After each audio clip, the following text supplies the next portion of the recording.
just got back from Fuel National Camp. As you can tell, we are matching today. But this camp was just amazing. It really is. Apart from all the different puns,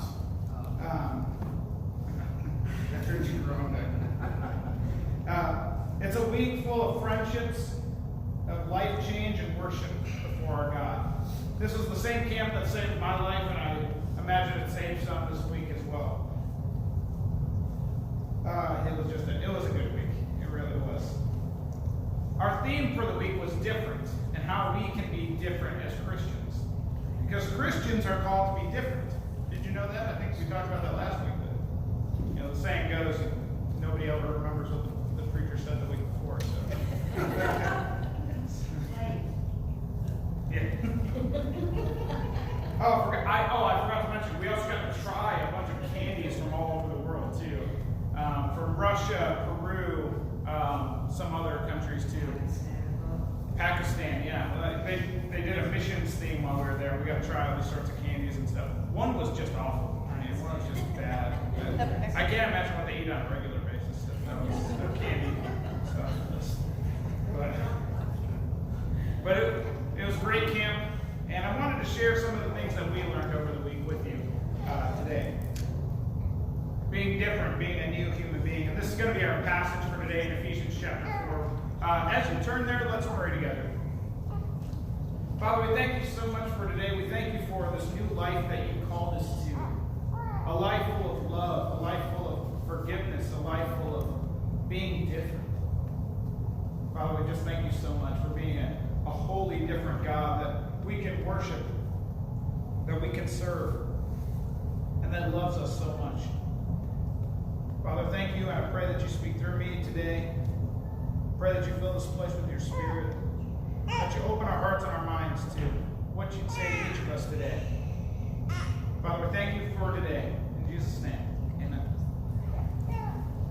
So Ephesians chapter 4, this is going to be our main text. So if you'll turn there, we're going to be starting in verse 21.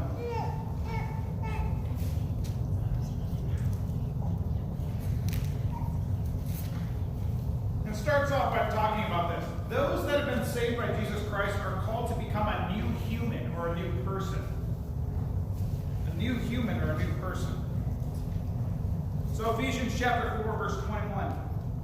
It says this: Since you have heard about Jesus and have learned the truth that comes from him, throw off your old Adam, your old person, and your former way of life, which is corrupted by lust and deception. Instead, let the Spirit renew your thoughts and attitudes. Put on your new Adam, your new person, created to be like God, truly righteous and holy. Called to be a new person. Now, Paul uses an analogy like you're taking off your clothes, and you're putting new clothes on. And a young lady from Louisiana preached on this at camp. Her name's Blair Simon. She's only like 16, and man, she'd have my job. I mean, she was just so she's not allowed to come here. She talked about how, after you get done taking a shower or something, right, you want to put on fresh clothes, right? How many of you put on your dirty socks after you get out of the shower, right?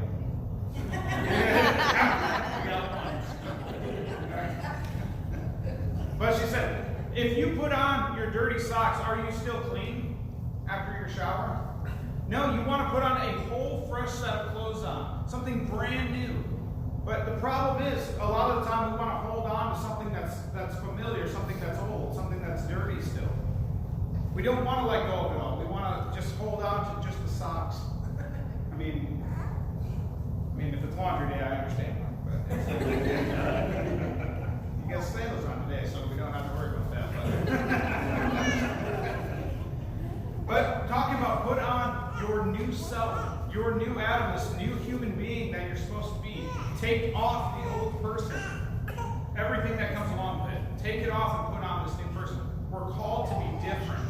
We're called to be different people than we used to be.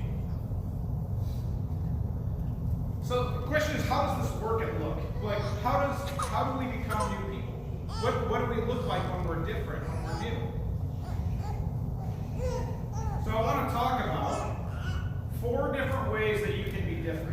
4 different ways in your life that you can stand out as different among the world. And if you've got your bulletins, you've got the sermon notes in there for you to follow along with. But we're going to start first about our speech. We're supposed to be different in the way that we talk, in the way that we speak with others. Christians are supposed to stand out and be different in the way that we talk. Look at Ephesians 4, verse 25 and 29. So stop telling lies. Let us tell our neighbors the truth, for we all are all parts of the same body. And 29. Don't use foul or abusive language. Let everything you say be good and helpful, so that your words will be an encouragement to those who hear them. The way you talk matters. The things that you say matter and make you stand out. We're not supposed to lie, and we're only supposed to use good speech. Only things that are helpful for others and good, not mean or evil. However, I'm sure many of us need to work on this, right? We like the foul joke every once in a while that we know we're not supposed to, but it's all part of that same person that we're supposed to let go of. We're supposed to be different in the way we talk. No lying, no cursing. So that way we stand out as different amongst our peers. Interestingly enough, this got pointed out at camp that I never saw before too. We're also supposed to be different by not complaining. Yeah, now we're hitting on it. So let's turn to Philippians chapter 2 books over from Ephesians. Ephesians 2, 14 through 15.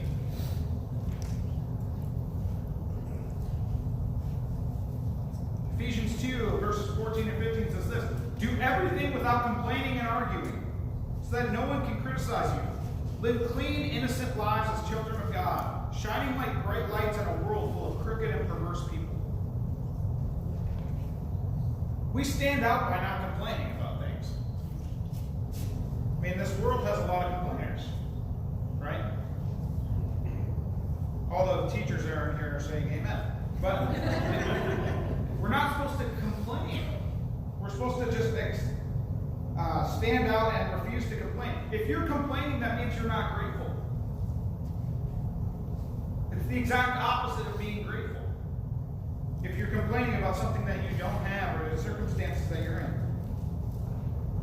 We stand out by refusing to complain. That's crazy. But we have a lot of complainers in the world. If you refuse to complain about something that's going on, somebody's going to notice. Once again, I'm sure we all need to work on this. I need to work on this. This is something we can all work on, so we're all in the same boat. The way we talk matters. The things we say matter. And make us stand out or fit in. It all depends on what you want to do. Our words carry power and can be used for good or destruction. You can either build somebody up or you can tear them down. All by the way that you speak. So how's your speech been this week? It's tricky, yeah. Is there something we need to change this upcoming week about the things that we're saying or the things that we're thinking? Have we been building people up or tearing them down? Have we been complaining about things? What have we been doing with our words? So something to think about. We can stand out as being different by the way that we speak. So that's the first thing. Be different in the way that you speak. Don't complain and only speak the things that are good. Next, we got to be different in our emotions. We have to be different in emotions. I'm not talking about like depression or anything like that, because everyone goes through some form of depression or another. We talked about that this week too. It's normal to feel that. What we're going to talk about is anger. Now, it's normal to feel angry, right? All of us have felt angry at some point over one thing or another. But do we control it? Do we wrangle it in? Do we control our anger?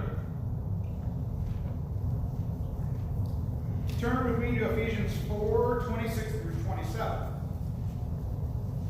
All about being this new person.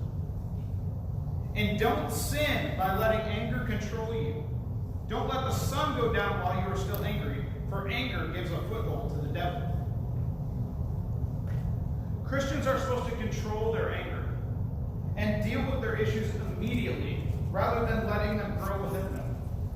I mean, how many of you have held a grudge against somebody. Right? That's not the way we're called to be. We're called to deal with our issues immediately. If we have something against somebody, we're supposed to go to them now. Handle it and move on. Do we confront people when we have an issue with them immediately? Or do you let it fester, you let it grow and become even worse than it was supposed to be? Don't let the sun go down on your anger. This is good advice for any relationship you find yourself in. Don't let the sun go down on your anger. Don't go to bed angry. This is something me and Becca have been actively practicing since we got married. We're not going to go to bed until we've dealt with our issue. And it's been phenomenal. This is good advice. Communicate with the other person and fix the issue immediately. Yeah, you're all married now, but that's yeah, but seriously, deal with your issues right away. Don't let them grow, don't let them fester, don't let them sit. Deal with it now. And get it out of the way. That's the life we're called to live. And we'll be different for doing that. We'll stand out as different than others around us. Don't go to bed angry with somebody that you have a problem with. Deal with the issue now. Don't let it carry on into the next day. So control your anger. That's what we are called to do. And that's how we can be different, if we can control our anger. It's very difficult on the road, I know, but other than that, it's we're supposed to deal with the things. Deal with our anger immediately. So that's one way. Another way we can be different, by dealing with our anger. The third thing is we're different in our work ethic. This is what I mean. Christians are supposed to work hard. Did you know that Christians are supposed to work hard? Not living a life of theft, but working as if they are serving the Lord. Ephesians chapter 4, verse 28 says this. If you are a thief, quit stealing. Instead, use your hands for good, hard work, and then give generously to others in need. See, part of being the new person is working hard so that we can help others that are in need. I want you to turn 2 books over to Colossians. Colossians chapter 3.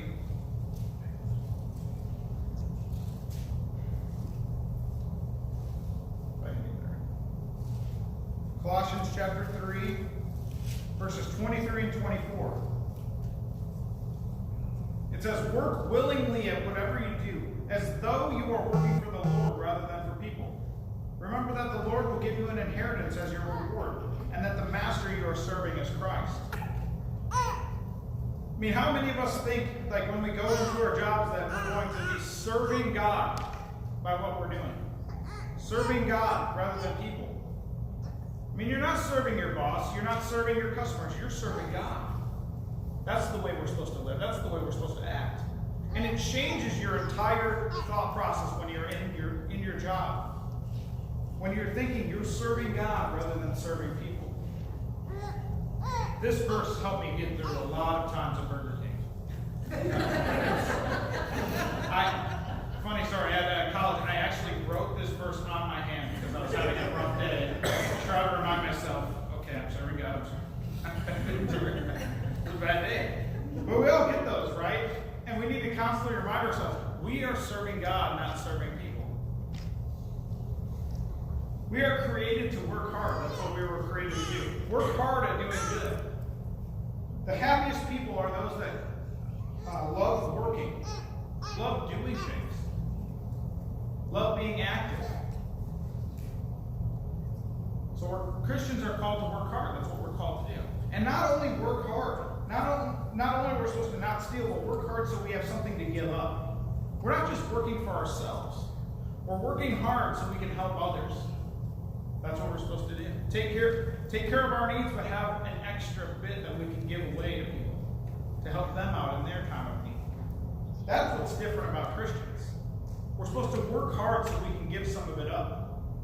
How many of us act that way with our patients? A little different. It's a little hard, right? We work hard so we can help out. It's not supposed to be just for us. It's supposed to be given to others. Whether that's through a tithe to your church, personally giving to somebody on the streets, giving to a nonprofit, some sort of form of giving up of some of your money. You can tell a lot about a person's priorities by their checkbook. So we're supposed to work hard. This is especially true for family leaders, those of you leading your families. I mean, in this passage, it's talking about men, because men are called to be the leaders of their household. Men, we need to step up and be men. We need to serve God and serve our families well. We need to work hard at what we're supposed to be doing. Not just being lazy. Not serving ourselves, but serving our families. There's a call for men to step up. But for those of you that don't have somebody around, that are leading your families by yourselves, this is for you too. If you aren't willing to work hard to provide for those in your family, then you're worse than an unbeliever. Pretty harsh words from Paul in 1 Timothy 5:8. But those who won't care for their relatives, especially those in their own household, have denied the true faith. Some people are worse than unbelievers. You need to work hard for your families. Your family comes first.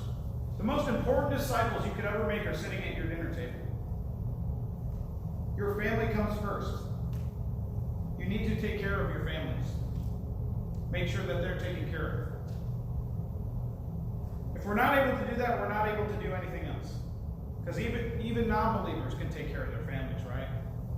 If we can't even do that, then we're worse than them. So work hard. Take care of your families. This is what we're called to do. And have enough extra to give away to somebody that's in need. Not just work for ourselves, but work for others. So that's how we're different in our work ethic. We're not lazy. We're not supposed to be lazy. We're supposed to work hard. We're supposed to do things. We're supposed to actively serve God by our working in our jobs, no matter what that is. And above all, we're different in the way that we love people. We're supposed to be different in the way we love. Christians are supposed to be different by being kind and tender-hearted to each other, forgiving each other when they sin against us and repent. Back in Ephesians chapter 4, verses 31 and 32. Get rid of all bitterness, rage, anger, harsh words, and slander, as well as any type of evil behavior. Instead, be kind to each other, tender-hearted, forgiving one another, just as God, through Christ, has forgiven you. People naturally don't do this. I mean, because of our sin nature, we're naturally skeptical of other people. We're naturally untrusting. We normally don't forgive people. We normally hold grudges. But Christians are supposed to stand out. We're supposed to forgive others. We're supposed to love each other unconditionally. That's how we stand out in this world. The greatest thing that we can do to be different is love each other and those around us. Jesus said in John 13:35 that this is the way that they will know that you are my disciples, by the way that you love each other. We're not known as followers of Christ by our knowledge, our biblical knowledge, by our moral superiority, by our political parties, by our church attendance. We're known because of our love. We're known because of our love, by the way we take care of people. Are you loving to people in your life? Are you forgiving others? We're supposed to stand out and be different than the rest of the world. And love unconditionally. That means without a condition, by the way. I don't love them just because they helped me out. I love them because they're a human being. Even if I don't agree with them, even if I don't even like them, I'm supposed to love them. That's how we're different. That's how we're disciples of Christ. That's how we stand out in this dark, dark world. By our love. So let me conclude with a few final thoughts for you on how to be different, how to stand out in this dark world as lights to the nations. The first thing is this: if you haven't even begun your new life in Christ, I want you to think about taking that first step of being baptized. Baptism is the first step to starting the journey. You don't have to be perfect to be baptized. You don't have to be perfect to start this journey of faith. Everything else will come as you go. Baptism is just the first step. There's great peace and joy in following Christ. So I want to encourage you today, if you haven't taken that step, I encourage you to take that step today. There's no reason to wait any longer. Just go forward with it. Join this family. Join this family of God. You just have to believe. You don't have to be perfect to be baptized. The second thing is this. In general, people are suspicious of anything that is different than themselves, and persecution is inevitable. Is inevitable for believers in Jesus. That's what Jesus told us in John 15:18. Sorry, John 15:19. John 15:19 says, "The world would love you as one of its own if you belong to it. But you are no longer part of the world. I chose you to come out of the world, so it hates you." Persecution is inevitable for believers. You may be ridiculed or made fun of for being different. How many of you went through high school? Right? It happens. You may be persecuted. You may lose some friends or family along the way. Honestly, though, that's nothing compared to what some Christians are going through on a daily basis, where they literally have to risk their life. A big part of Fuel this year was this huge talk about all the persecution that's going on around the world, the worst persecuted spots and what they're going through. They can't even talk to their own families about it. They have to keep it to themselves if they even want to live. Very dangerous in most parts of the world. We're very, very blessed and lucky to be here, to be able to worship publicly. But don't be afraid of this persecution. Don't be afraid, because Jesus himself went through it, and he'll help you through it too. Jesus is there. He's there to help you through it. Whether you lose a family member or friend, or you lose your very life, Jesus is there to help you along the way, to be able to deal with it. So don't be afraid of persecution. We know it's supposed to come. He promised it's going to come because he went through it himself. Don't be afraid of persecution. He's going to help you through it. Then finally, we want to thank God that he's merciful and gracious when we fail to live differently. Right? How many of us fail to live differently? To live like good believers? I mean, all of us, right? All of us have failed at some point. But God is gracious and merciful and helps us through it. He forgives us when we sin and we repent. There's always forgiveness available whenever we fall short if we repent and keep trying. We keep working at it. We keep trying to get better. God's always going to forgive you if you keep trying and keep repenting, keep changing. God is a good God, right? He's very good. He loves you. He's your Father. He'll take care of you. But you have to be willing to change and try. Put in a little effort. So I'll close with these two questions. Is your life different than the world around you? Step back, look at your life. Do you look any different than those that are around you? Does your life look different? Do people notice Christ in your life? And if not, what do you need to change? What in my life do I need to change to stand out amongst this dark world as a light? As a representative of Jesus Christ, how can I stand out? What do I need to change? What do I need to do differently? How can I turn my life around and be different than the rest of the world? So think about that. Think about how you can be different. Because we're called to be different. We're called to be changed. I encourage you today to change your life, to be different. Whatever it is. I don't know what it is for you. I know what it is for me. I know what I need to change. What do you need to change? What do you need to do to be different? So I think we have one more song. Stand and worship. Thank God that we are called